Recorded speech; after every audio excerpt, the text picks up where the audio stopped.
Abramos la palabra de Dios en el Salmo número 110.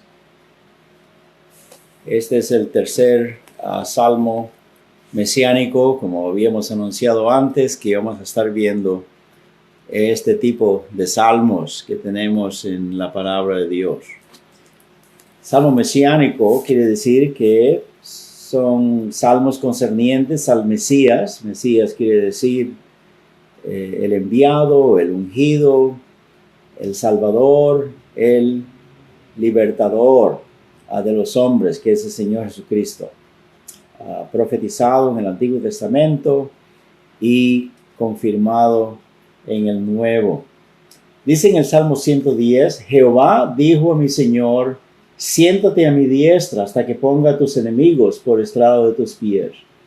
Jehová enviará desde Sión la vara de tu poder. Domina en medio de tus enemigos. Tu pueblo se te ofrecerá voluntariamente en el día de tu poder, en la hermosura de la santidad. Desde el seno de la aurora tienes tú el rocío de tu juventud. Juró Jehová y no se arrepentirá. Tú eres sacerdote para siempre, según el orden de Melquisedec. El Señor está a tu diestra. Quebrantará los reyes en el día de su ira. Juzgará entre las naciones. Las llenará de cadáveres, quebrantará las cabezas en muchas tierras, el arroyo beberá en el camino, por lo cual levantará la cabeza. Amén, oremos. Padre Santo, gracias te damos por este día, domingo que nos das, que es el día en que recordamos a nuestro Salvador Cristo Jesús, que se levantó de entre los muertos, como el sello de aprobación divino, Señor y Padre, que tú pusiste en tu Hijo Cristo Jesús por su obra perfecta de salvación que logró en la cruz del Calvario. Al levantarle de entre los muertos, Señor, tú estás indicando, Padre Santo, que has aprobado su sacrificio, que te ha complacido, que ha cumplido con todo lo requerido para la salvación de todos los hombres. Padre Santo, gracias por nuestro poderoso Salvador. Como vemos aquí ahora en este Salmo, tú también, Señor, ya tenías profetizado esto por medio del rey David, que un día él se sentaría ahí a la diestra tuya, Señor, aprobado por ti, autorizado por ti, dándole esta oficialidad de ser nuestro rey, de ser nuestro sacerdote, de ser nuestro poderoso Salvador y de vengarse de sus enemigos. Padre Santo, bendice tu palabra en nuestros corazones, que nosotros como hijos de Dios seamos edificados con ella. Y si alguien necesita a Cristo como Salvador personal, que esta palabra tuya usada por el Espíritu Santo toque su corazón y embargue su alma y que se humille y caiga a los pies de Cristo, Señor, rindiéndose a Él y entregándose a Él como su Salvador personal. Bendice las peticiones de mis hermanos, todas sus necesidades que ellos tienen, sean materiales o espirituales o de cualquier otra naturaleza. Gracias, Señor, porque tú contestas la oración. Por Jesús, nuestro Salvador. Amén. Esta mañana me gustaría que miremos este salmo como el título de El Hijo de David y Señor de todo. El Hijo de David y Señor de todo. Hay una ocasión en que el Señor Jesucristo, ya en sus últimos días de su ministerio en la tierra, después de haber aguantado tantas preguntas que los fariseos, escribas y otras personas tenían con él, tratando de arrinconarlo, tratando de anonadarlo con sus preguntas, pero él siempre respondía y victoriosamente y hacía que los interrogantes escucharan más de lo que estaban esperando escuchar. El Señor muchas veces humilló, cayó y avergonzó a los fariseos y a los escribas con sus preguntas. Y ahora él, al final de su ministerio, es como que si él está ahora tomando el turno y haciendo las preguntas él. También es su último tiempo ya, en pocos días él va a ser aprendido y crucificado, y es como que sus últimos días les está dando todavía la oportunidad a los judíos para que recapaciten, para que consulten las escrituras del Antiguo Testamento, en los Salmos, lo que se dice de él. Por eso se llama este salmo mesiánico. La palabra Mesías es un título que quiere decir, por supuesto, ungido, quiere decir salvador, liberador de toda la humanidad. Eso es lo que el Señor Jesucristo es. Y el hecho de que Él sea llamado también en la Biblia, en diferentes pasajes, el Hijo de David, es porque es descendiente de David. Dios había prometido que del linaje de David haría que surja un rey, así como él, que se sentaría en su trono y sería por siempre Rey de Reyes y Señor de Señores. Para los judíos este es un título mesiánico, el Hijo de David, sinónimo pues de el Mesías. En 2 Samuel capítulo 7 versos 12 y 13 es donde está la escritura, donde dice sí que el Señor Dios levantaría a un descendiente de David, un hijo de David, para que reinara eternamente aquí sobre la tierra. En Mateo capítulo 1, el verso 1, y hay por lo menos 5 referencias más en el libro de Mateo, en que él es llamado el Hijo de David, el Señor Jesucristo. En la genealogía es una fuerte evidencia, porque los judíos cuidadosamente, una forma meticulosa, detallada, dicen de cada uno de ellos de qué tribu viene. Y en cuanto al Señor Jesucristo, cuando tenemos la genealogía ahí acerca de él, nos dice claramente que desde el tiempo de David hasta el Señor Jesucristo habían inclusive 14 generaciones. En Mateo capítulo 9 versos 27 tenemos el caso de un hombre ciego que en medio de la multitud él se da cuenta que el Señor Jesús anda por ahí haciendo milagros y anda dando sus sermones en público, y entonces él clama y dice: Jesús, Hijo de David, ten misericordia de mí. En el capítulo 12, verso 23 de Mateo también, la gente está como en una controversia, están discutiendo entre ellos: ¿será o no será este el Hijo de David? En Mateo capítulo 15, versos 22, tenemos el relato de una mujer cananita. Ya esto quiere decir que no es judía, pero es gentil, y ella también vino al Señor y se dirigió a él con esas palabras, diciéndole que él era el Hijo de David y que venía a pedirle que por favor viniera a su casa y que sanara a su hija que estaba posesionada con un demonio. En la última semana de vida del Señor Jesucristo, cuando el domingo de Ramos, él entró montado en un borrico, entrando a Jerusalén. Dice el capítulo 21, verso 9, que la multitud tendía hojas de palmeras, flores, sus mantos ponían para que pasara él, porque ellos decían, Hosana al Hijo de David, bendito el que viene en el nombre del Señor.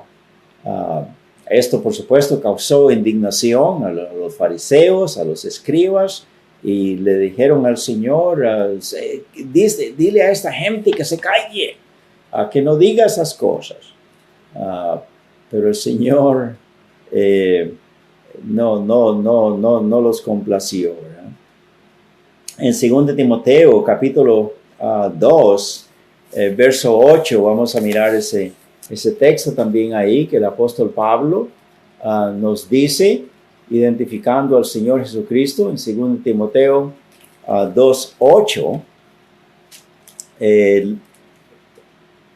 testifica el apóstol Pablo y le dice a Timoteo, acuérdate de Jesucristo, del linaje de David, resucitado de los muertos, conforme a mi evangelio, en el cual sufro penalidades, hasta prisiones a modo de malhechor, mas la palabra de Dios no está presa.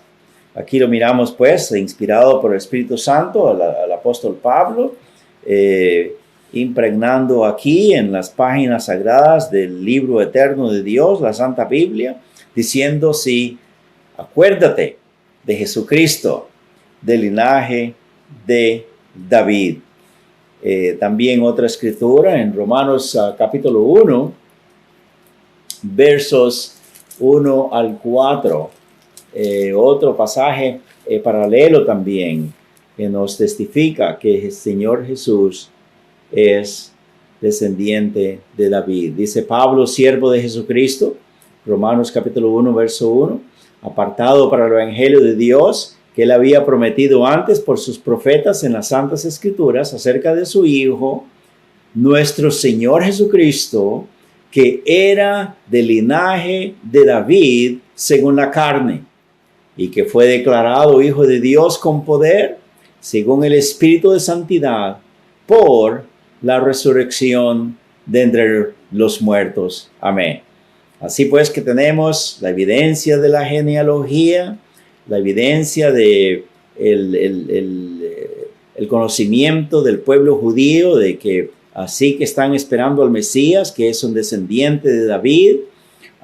El Nuevo Testamento nos da una diversidad de pasajes atestiguando lo mismo, y es el Espíritu Santo, ¿verdad? Que nos dice que sí, que Él ciertamente vino de la línea de David. Ahora, las evidencias, las pruebas de su genealogía, el que haya nacido en Belén de Judea, la ciudad y la tribu del rey David, el que haya realizado diversos milagros, que haya superado y hasta avergonzado a los fariseos, todavía no constituía todo esto prueba absoluta e irrefutable de que él era el Mesías enviado del cielo para ser el Salvador del mundo. Debería haber sido suficiente para los judíos, y para algunos lo fue, pero nacionalmente para la mayoría de ellos no lo fue.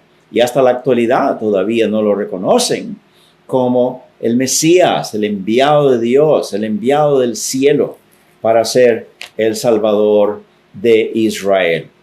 Su concepto de Mesías era político. Ellos esperaban que vendría como un guerrero, vendría para liberarlos de la bota romana, porque ellos no eran libres, estaban bajo el gobierno, bajo el dominio de los romanos. Así pues que ellos, eso es lo que se esperaban, una liberación civil, política, pero no estaban esperando que fuera el Salvador para ser perdonados de sus pecados o nada así por el estilo. Pero es en la resurrección del Señor Jesucristo de entre los muertos. La prueba irrefutable, como acabamos de leer aquí en Romanos capítulo 1, ¿verdad? Dice verso 4, que fue declarado Hijo de Dios con poder, según el Espíritu de Santidad, por la resurrección de entre los muertos. Así pues que esta es la prueba irrefutable, la resurrección del Señor Jesucristo, de que Cristo es en verdad el Adonai de David. No simplemente un hombre, pero Dios mismo en la carne, nuestro poderoso Salvador. Por eso es que en los Salmos dice, vamos a leerlo de nuevo en el verso 1, dice, Jehová dijo a mi Señor, siéntate a mi diestra hasta que ponga a tus enemigos por estrado de tus pies. Una vez que usted y yo y el resto del mundo puede mirar a que después de la crucifixión del Señor Jesucristo, después de haber llevado nuestros pecados en su cuerpo sobre el madero, de haber sido sepultado, estar 3 días en la tumba y haberse levantado de entre los muertos, es el sello divino, es la prueba de Dios mismo que dice que su obra ha sido aceptada, que en realidad Él es el Mesías, Él es el único, Él es el exclusivo. Con razón Él decía en Juan 14, verso 6, dice, yo soy el camino, yo soy la verdad, yo soy la vida.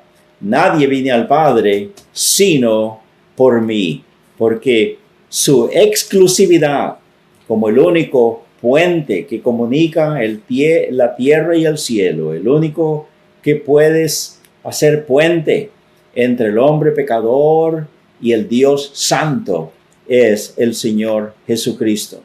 Miremos algunos textos como de veras Él no solamente es el Hijo de David, no solamente está comprobado que de veras Él es descendiente de este rey de Israel desde el tiempo que se llama la era de oro del pueblo de Israel.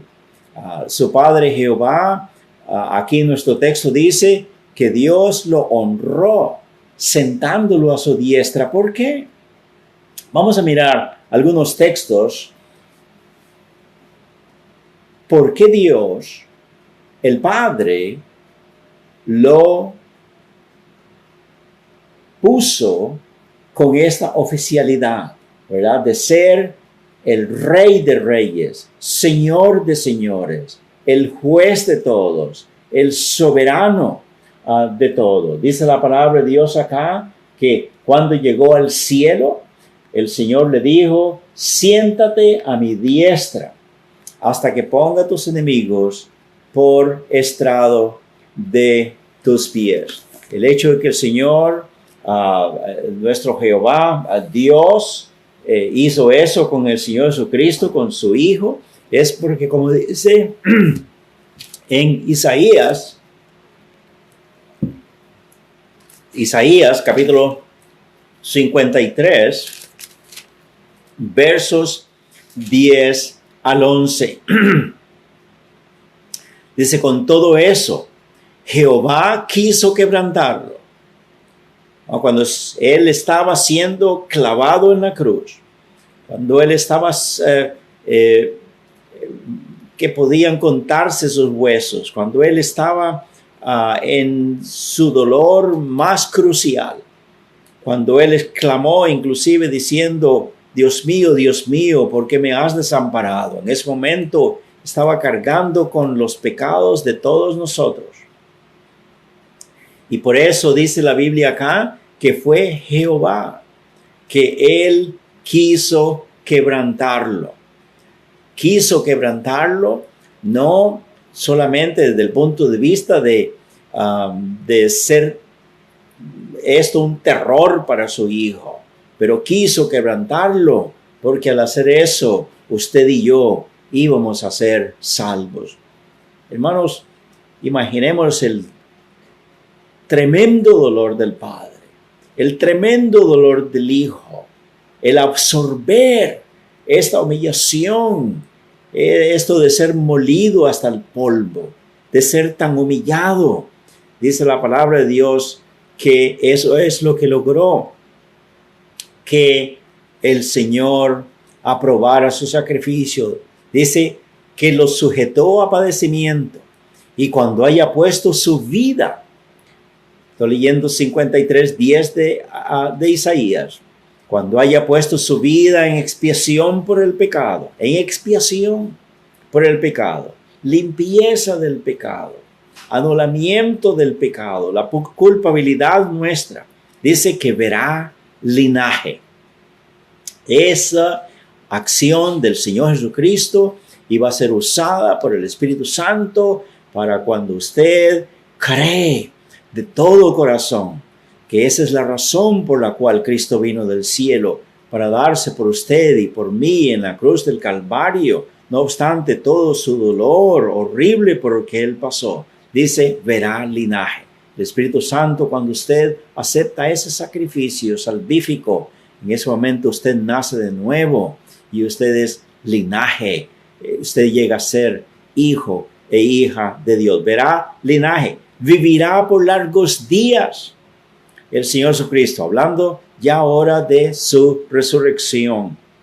Y la voluntad de Jehová será en su mano prosperada. La voluntad de Jehová es esto que estamos mirando ahorita en el Salmo, de que iba a sentarlo a su diestra, darle toda la autoridad, todo el poder, para que Él sea el juez soberano y que ejecute su voluntad aquí en la tierra. Dice el verso 11, verá el fruto de la aflicción de su alma y quedará satisfecho. Bueno, eso está hablando de que Dios, el Padre, iba a estar observando la aflicción del alma de su Hijo y Él quedaría satisfecho. Satisfecho con usted, satisfecho conmigo, porque el Señor Jesucristo pagó el precio de nuestro rescate. La expiación de nuestros pecados fue lograda. La justificación.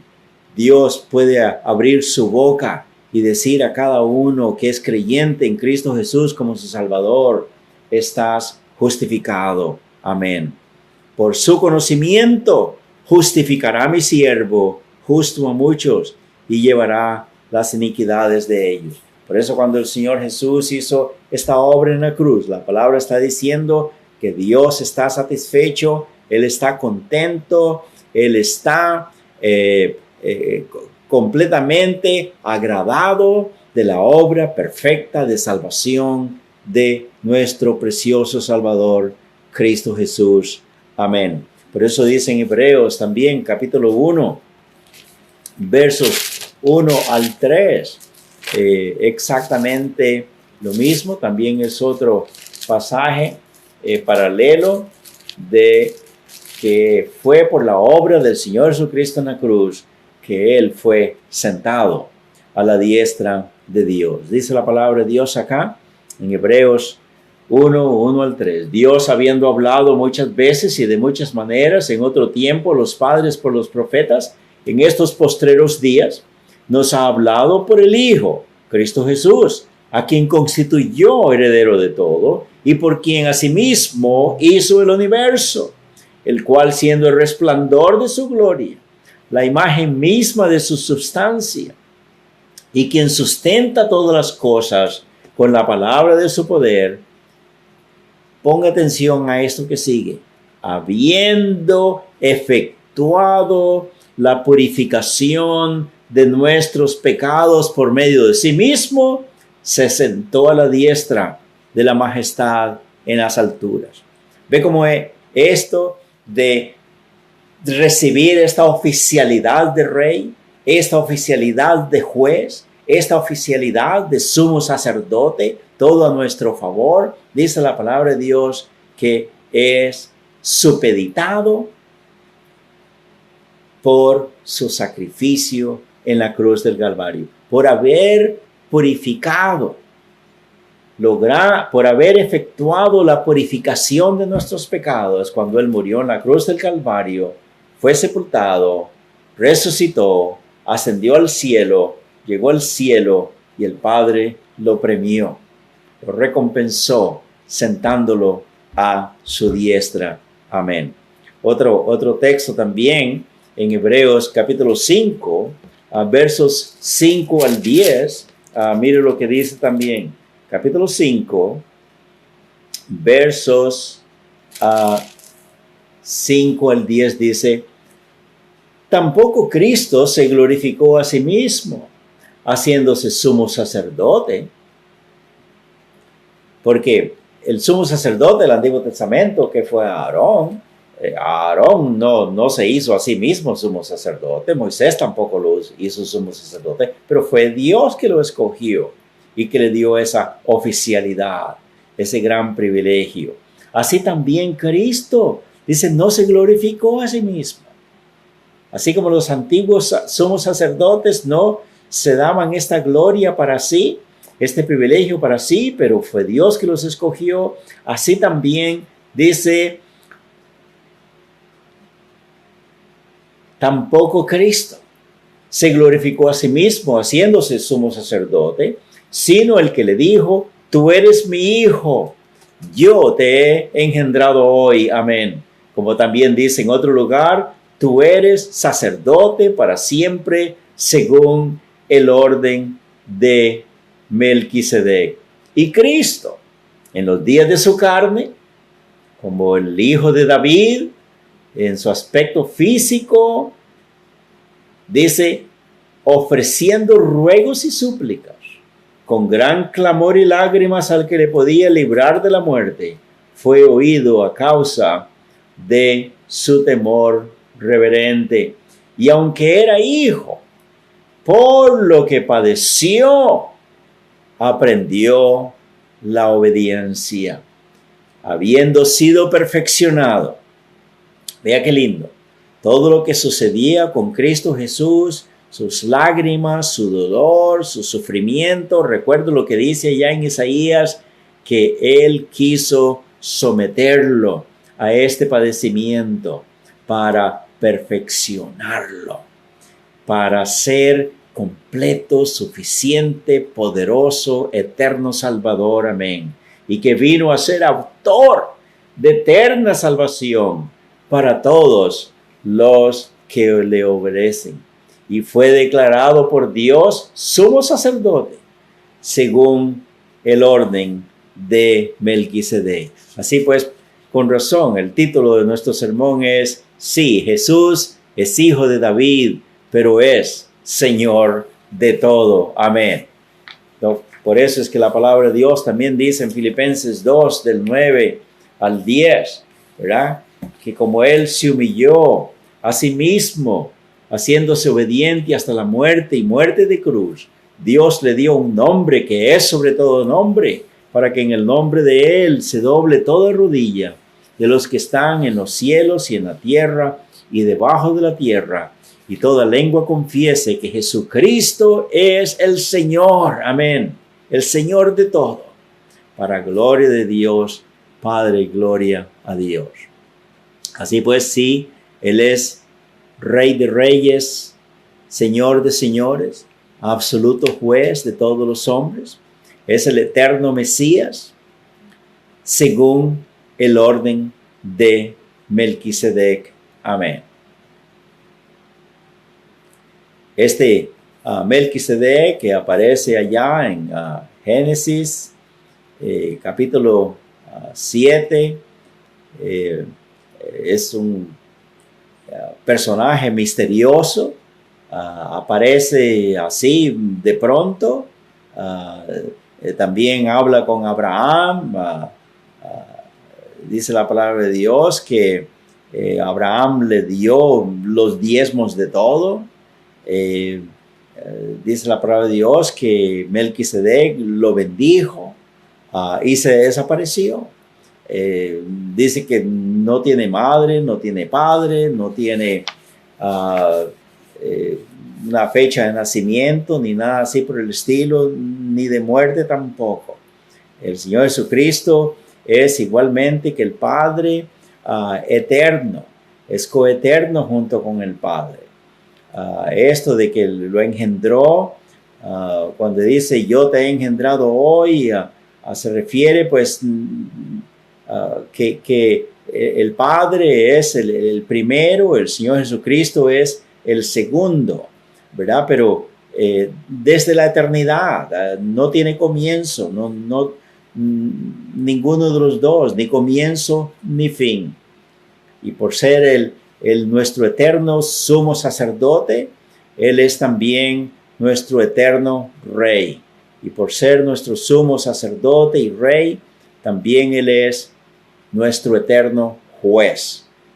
Y como es nuestro eterno juez, Él es también nuestro eterno Señor. Amén.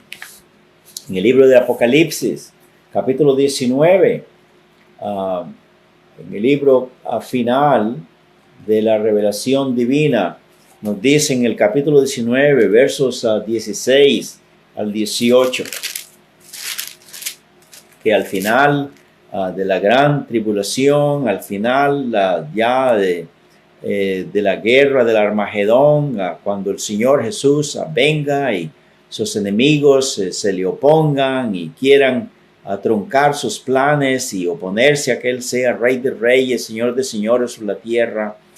Dice la palabra de Dios, recuerde que Dios lo puso a su mano derecha, dice hasta que ponga tus enemigos por estrado de tus pies. Está predicho que cuando Él venga acá, todos los reinos serán entregados a Él. Él será el único soberano que gobierne aquí sobre esta tierra. Él es el único que tiene derecho. Con su sangre preciosa en la cruz, Él redimió no solamente su alma y la mía, y nos dio vida eterna, nos dio inmortalidad, pero también Él redimió toda la creación, toda la tierra, todo le pertenece a Él. Pero dice la palabra de Dios acá en Apocalipsis 19:16, que en su vestidura, cuando Él venga, y en su muslo, tiene escrito este nombre: Rey de Reyes y Señor de Señores. Y vi a un ángel que estaba en pie en el sol y clamaba a gran voz diciendo a todas las aves que vuelan en medio del cielo: venid y congregaos a la gran cena de Dios, para que comáis carne de reyes y de capitanes, y carne de fuertes, carne de caballos y de sus jinetes, y carne de todos, libres y esclavos, pequeños y grandes. Amén. Sí, hermanos, el Señor no tendrá compasión de sus adversarios. Al principio, sus adversarios lo humillaron, lo clavaron en la cruz, le pusieron corona de espinas y todo lo demás, pero Él ahora viene con una corona de oro, dada por su Padre Celestial, indicando que Él es Rey de Reyes y Señor de Señores. Amén. Vamos a leer de nuevo el Salmo. Hay algo bonito que dice acá. Verso 3 en adelante dice: tu pueblo, todos los redimidos, todos los que hemos nacido de nuevo, todos los que el Espíritu Santo nos ha convencido de que Él es nuestro Salvador, que Él de veras es no solamente el Hijo de David, no solamente el descendiente, el que es el heredero de todas las cosas, pero que se dio por nosotros como una ofrenda agradable a nuestro Padre, para ser nuestro perfecto Salvador, para ser nuestro Rey, para ser nuestro sumo sacerdote, para ser todo en nuestras vidas. Dice: tu pueblo se te ofrecerá voluntariamente en el día de tu poder. En la hermosura de la santidad, desde el seno de la aurora, tienes tú el rocío de tu juventud.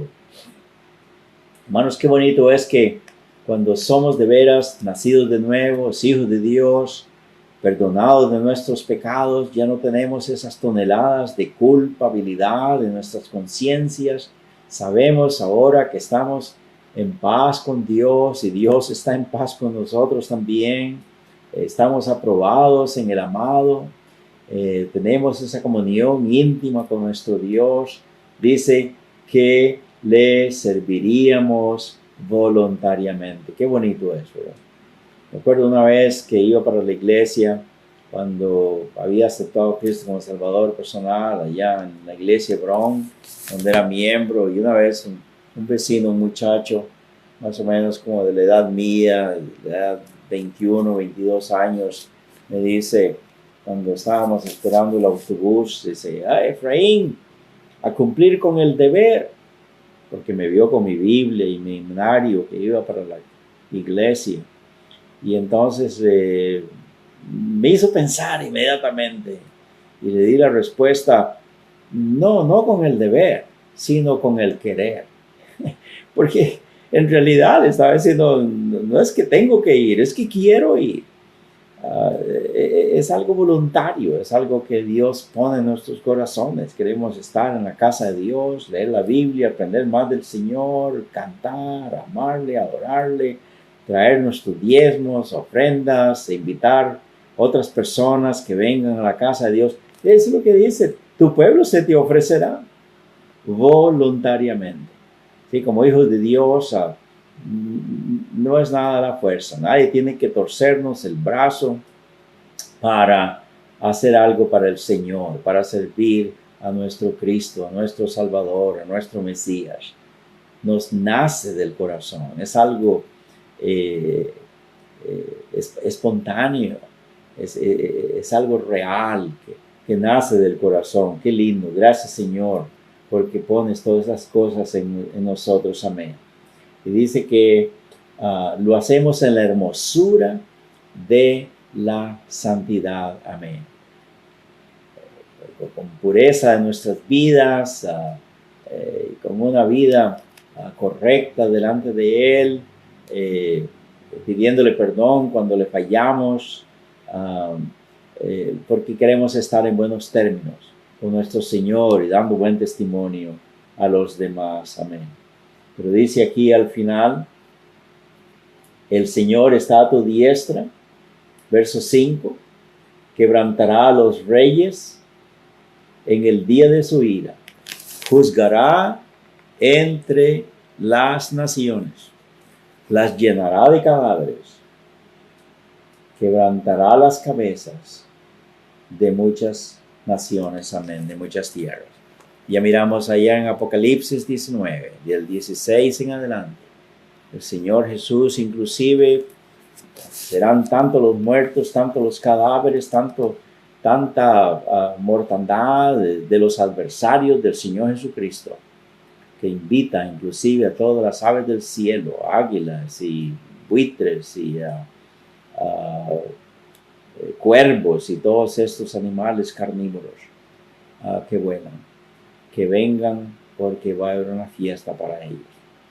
Ojalá que usted, mi amigo, mi amiga, no tenga semejante desenlace tan triste, tan horrible, porque estas personas van a terminar en el infierno, porque solamente hay dos destinos: o recibimos al Mesías, al Hijo de David, al Hijo de Dios, nuestro eterno Salvador, por fe en nuestros corazones, para morar con nuestro Dios en la eternidad, salvos, redimidos, comprados con la sangre de Cristo, o tendremos que pagar por nuestros propios pecados en el infierno. Ojalá que usted este día venga al Señor, invítelo que venga a su corazón.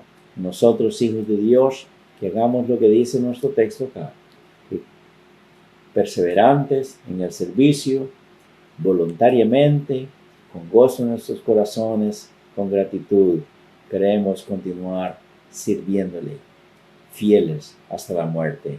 Amén. Señor nos bendiga, mis hermanos y hermanas, y hasta la próxima. Amén.